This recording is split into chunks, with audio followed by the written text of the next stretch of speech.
So spatial computing, including AR, VR, and other immersive tech, continues to alter the ways that we work, play, and live. But there have been ups and downs characteristic of early stage industries and hype cycles. So where are we now in spatial computing's life cycle and what subsectors are leading the way? This is the topic of a recent artillery intelligence report. So what we're talking about here is the full spatial spectrum. That's AR, VR, and all of their subsegments. So for example, one leading segment continues to be AR marketing, where sponsored lens placement in places like Snapchat are projected to bring in $3.3 billion this year. We also have consumer VR that, contrary to a lot of public sentiment, is actually growing at a healthy pace, though not the revolutionary impact it was touted to have initially, and Meta continues to accelerate that gradual traction through massive investments, including marketing, R&D, and loss leader pricing for its VR hardware. Now, speaking of Meta, the breakout topic of the last year was clearly the metaverse.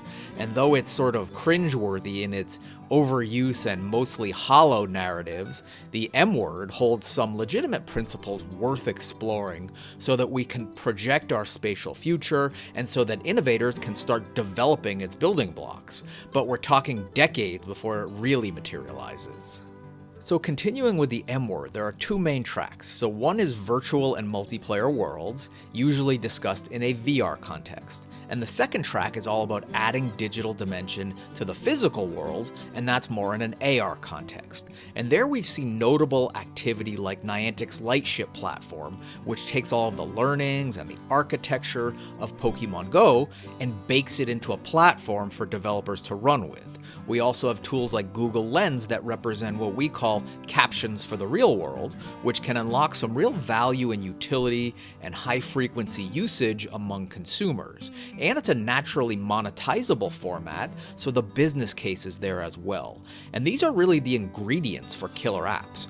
But that said, there's still a ways to go in both underlying tech and cultural acceptance, because holding up your phone to identify things isn't a natural behavior nor an existing user habit, and those behaviors take a while to condition.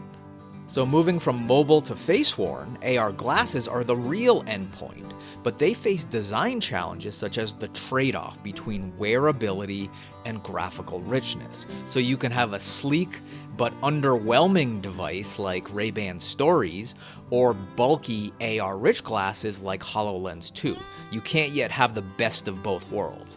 But one way AR glasses innovators could start to solve that riddle is to design for the wearability end of the spectrum, and then that underwhelming problem can be counteracted by a UX that's experientially meaningful even if it's optically underpowered. So for example, we're talking software integrations such as social signals, or biometric signals from your Apple Watch, or multimedia in tandem with your AirPods. And as these examples suggest, Apple could be the one to crack this code. It's certainly done this in the past by mainstreaming emerging tech through elegant design and mainstream positioning.